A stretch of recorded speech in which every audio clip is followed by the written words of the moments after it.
बिहार और उत्तर प्रदेश की सीमा पर एक पुराना सरकारी मानसिक चिकित्सालय खड़ा है। 15 साल पहले बंद हुआ ये अस्पताल आज भी उसी तरह खड़ा है जैसे समय यहाँ रुक गया हो। इसकी ऊंची दीवारों पर काली स्याही से लिखा है शासकीय मानसिक चिकित्सालय।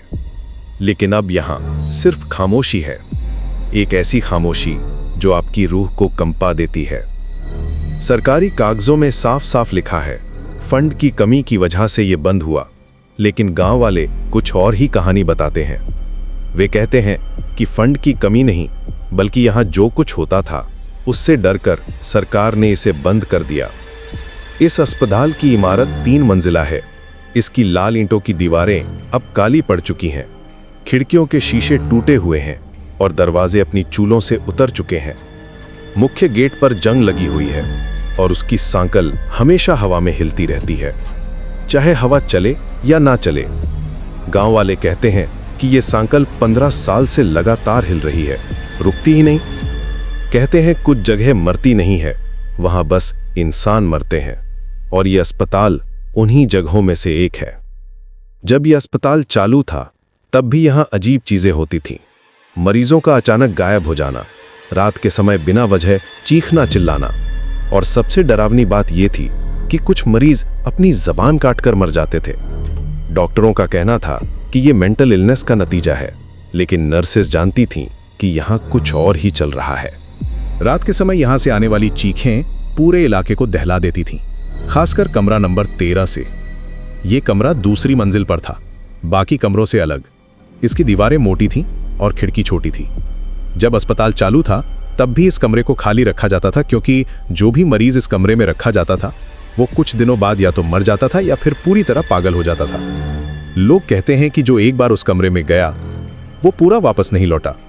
इस अस्पताल के बारे में एक और अजीब बात यह थी कि यहाँ के सभी घड़ियां रात के 3 बजे रुक जाती थीं, चाहे वे बैटरी वाली हों या मैकेनिकल। हर रात ठीक 3 बजे, और 3 बजे के बाद यहाँ से जो आवाज़ें आती थीं वे इस दुनिया की नहीं लगती थीं। गांव के बुजुर्ग कहते हैं कि 3 बजे का समय शैतानी शक्तियों का होता है, और इस अस्पताल में वे शक्तियां बहुत मजबूत हैं। अमित एक पॉडकास्टर था, मुंबई में रहता था और सुपरनैचुरल स्टोरीज पर एपिसोड्स बनाता था। उसका पॉडकास्ट भूत की सच्चाई नाम से फेमस था। लेकिन अमित का अप्रोच बिल्कुल अलग था। वो इन सब कहानियों को झूठ साबित करने की कोशिश करता था। उसका मानना था कि ये सब अंधविश्वास है, भूत प्रेत जैसी कोई चीज नहीं होती, सब साइकोलॉजिकल इफेक्ट्स हैं, लोगों के दिमाग का खेल है। अमित के पास इंजीनियरिंग की डिग्री थी, वो लॉजिकल थिंकिंग में विश्वास करता था। उसके पॉडकास्ट में वो साइंटिफिक एक्सप्लेनेशन देता था हर सुपरनैचुरल इवेंट की। उसके फॉलोअर्स उसे घोस्ट बस्टर अमित कहकर बुलाते थे। अमित को ये टाइटल पसंद था। उसने पहले भी कई सपोजिडली हॉन्टेड प्लेसेस विजिट किए थे। दिल्ली का अग्रसेन की बाउली, राजस्थान का भांगर फोर्ट, मुंबई का डिसूजा चौल, हर जगह जाकर उसने प्रूव किया था कि वहां कुछ भी सुपरनैचुरल नहीं है। जब अमित को इस मेंटल हॉस्पिटल की कहानी पता चली तो वो बहुत एक्साइटेड हो गया। उसने सोचा कि इस कहानी पर एक स्पेशल एपिसोड बनाएगा। रात के समय अस्पताल जाकर रिकॉर्डिंग करेगा और लोगों को दिखाएगा कि यहाँ कुछ भी नहीं है, बस एक पुरानी इमारत है जो डरावनी लगती है। उसने अपने ऑडियंस को बताया कि वो लाइव स्ट्रीमिंग करेगा, रियल टाइम में सब कुछ दिखाएगा। अमित ने इस ट्रिप की पूरी प्लानिंग की। उसने प्रोफेशनल कैमरा इक्विपमेंट लिया, night vision cameras, audio recording devices और EMF डिटेक्टर्स भी। उसका कहना था कि अगर यहाँ कोई पैरानॉर्मल एक्टिविटी है तो ये सब इंस्ट्रूमेंट्स उसे डिटेक्ट कर लेंगे।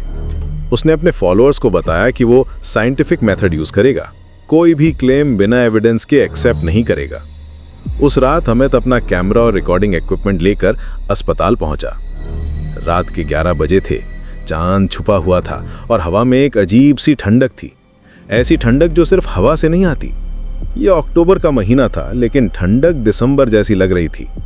अमित ने अपना जैकेट टाइट कर लिया और अस्पताल के गेट के सामने खड़ा हो गया।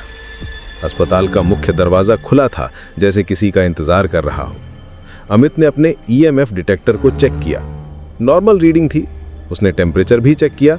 बाहर से अंदर का टेम्परेचर कम था, लेकिन ये नॉर्मल था, क्योंकि बड़ी इमारतें अंदर से ठंडी होती हैं। अमित ने अपना कैमरा ऑन किया और रिकॉर्डिंग स्टार्ट की।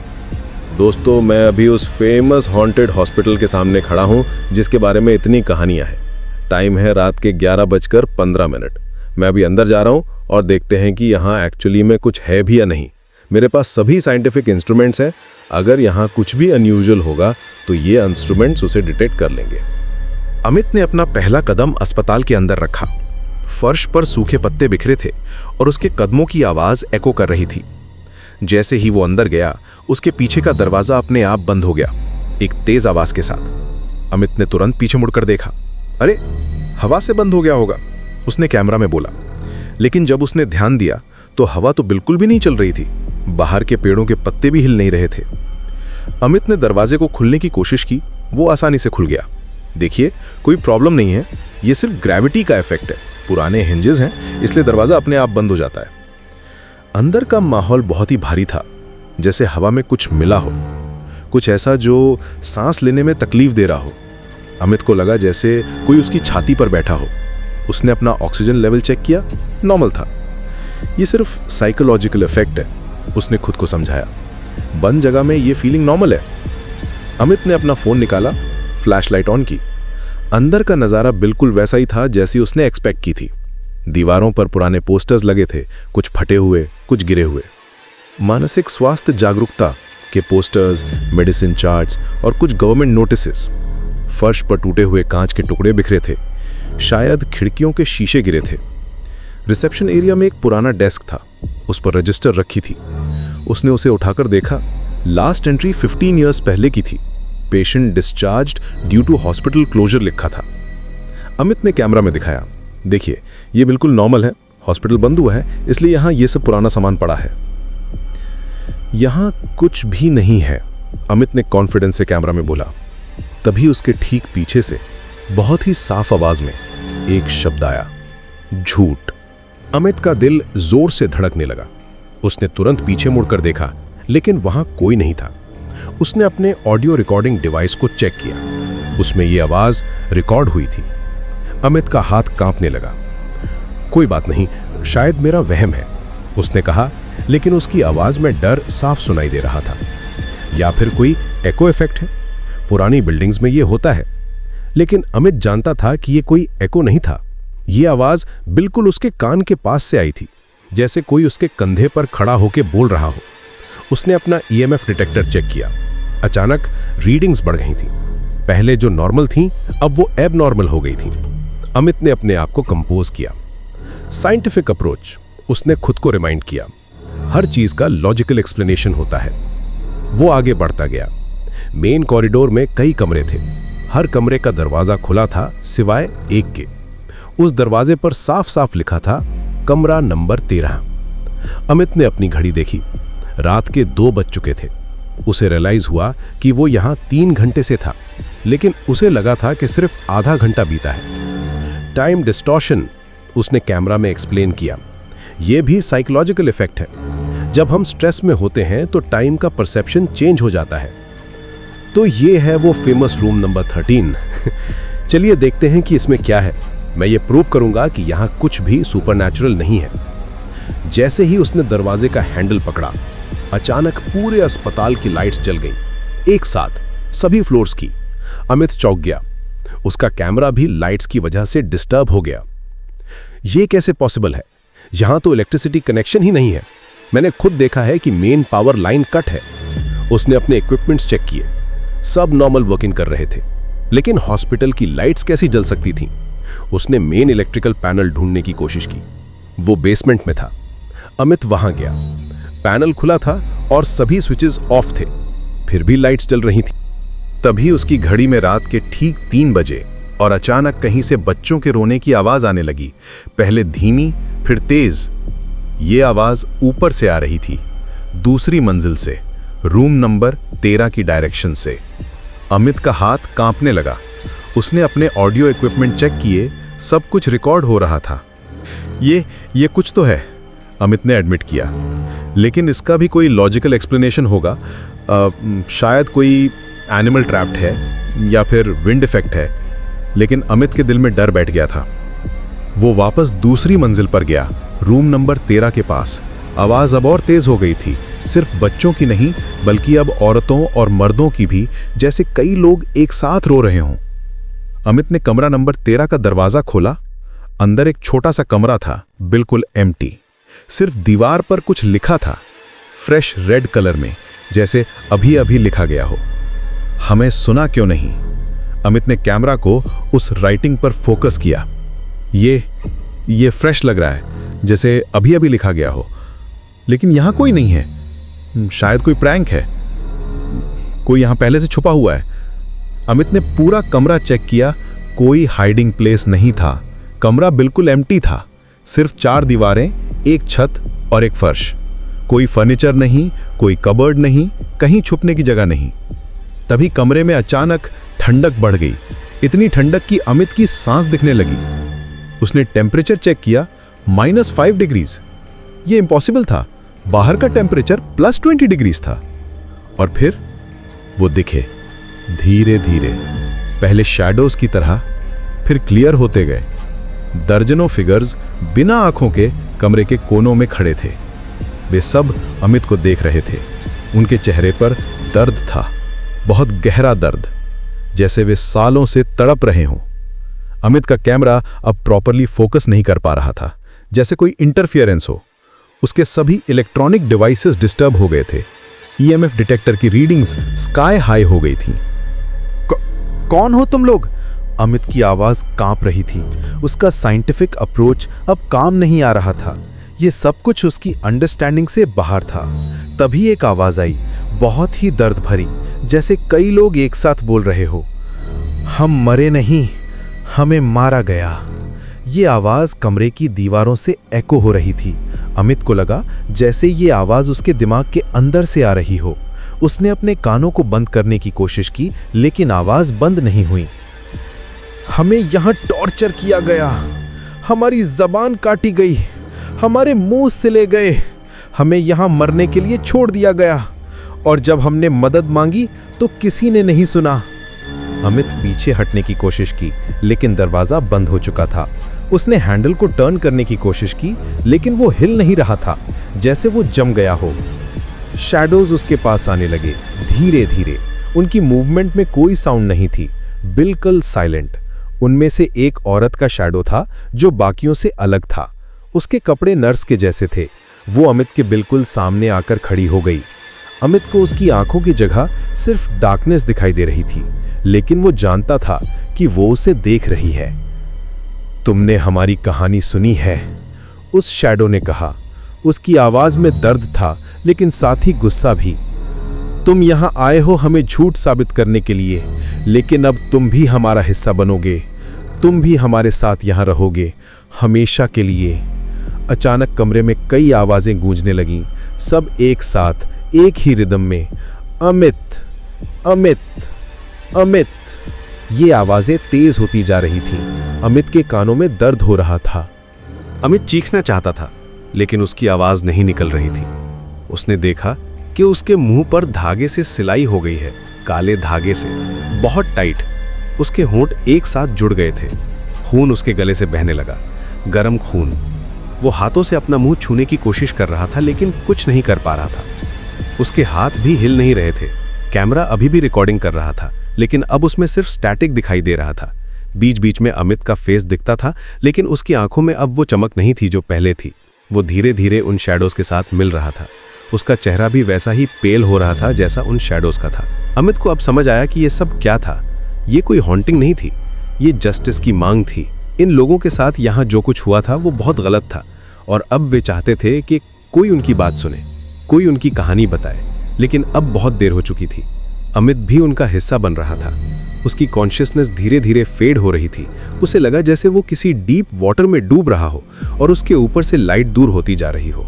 अगली सुबह गांव वालों को अमित की गाड़ी अस्पताल के बाहर मिली। इंजन बंद था, लेकिन हेडलाइट्स जल रही थी। बैटरी डेड हो चुकी थी। पुलिस आई। इंस्पेक्टर राजेश सिंह और उसकी टीम ने अस्पताल के अंदर जाकर देखा तो कमरा नंबर 13 की दीवार पर फ्रेश ब्लड से लिखा था अमित। पुलिस ने पूरा अस्पताल सर्च किया। अमित कहीं नहीं मिला, सिर्फ उसका कैमरा मिला, रूम नंबर 13 में, फ्लोर पर पड़ा हुआ। उसमें पूरी रात की रिकॉर्डिंग थी। जब पुलिस ने वो रिकॉर्डिंग देखी तो वे भी डर गए। रिकॉर्डिंग में साफ दिखाई दे रहा था कि अमित ने क्या एक्सपीरियंस किया था। लाइट्स का जलना, आवाजें, शैडोज, और फिर अंत में सबसे डरावनी बात यह थी कि लास्ट में अमित उन शैडोज के साथ मुस्कुरा रहा था। उसका मुंह सिला हुआ था, लेकिन वो मुस्कुरा रहा था, एक अजीब सी मुस्कान, जैसे उसे कोई सीक्रेट पता चल गया हो।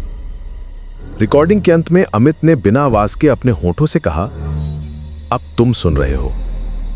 यह देखकर इंस्पेक्टर सिंह के हाथ कांपने लगे। उसने तुरंत कैमरा बंद कर दिया। पुलिस ने एक केस अनसॉल्व डिक्लेयर कर दिया। ऑफिशियल रिपोर्ट में लिखा गया, मिसिंग पर्सन केस, अमित का कोई ट्रेस नहीं मिला।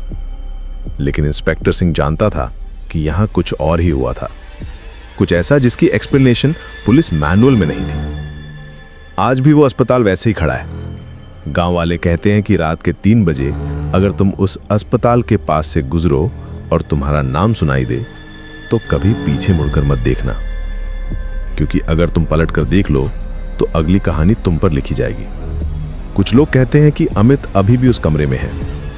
वो अभी भी रिकॉर्डिंग कर रहा है अपनी अगली एपिसोड के लिए, और वो इंतजार कर रहा है कि कोई और आए, कोई और जो उसकी तरह भूत प्रेतों में विश्वास नहीं करता, कोई और जो साइंटिफिक अप्रोच करना चाहता है।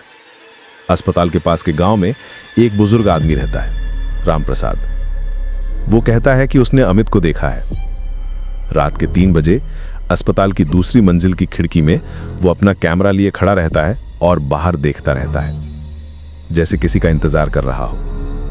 वो अभी भी वहां है, राम प्रसाद कहता है, और वो चाहता है कि कोई उसकी कहानी सुने, कोई उसके पास आए। लेकिन जो भी जाता है वो वापस नहीं आता। लेकिन गांव वाले जानते हैं कि जो भी उस अस्पताल में जाता है वो वापस नहीं आता। कम से कम पूरा तो नहीं आता, कुछ हिस्सा वहीं रह जाता है हमेशा के लिए। उनकी आत्मा वहीं फंस जाती है उन सब के साथ जो पहले से वहां है। अमित का पॉडकास्ट अकाउंट आज भी एक्टिव है। कभी कभी रात के 3 बजे उसमें नई एपिसोड्स अपलोड होती हैं, लेकिन उनमें सिर्फ खामोशी होती है और बीच बीच में कुछ आवाजें, जैसे कोई मदद मांग रहा हो, जैसे कोई बहुत दूर से बुला रहा हो।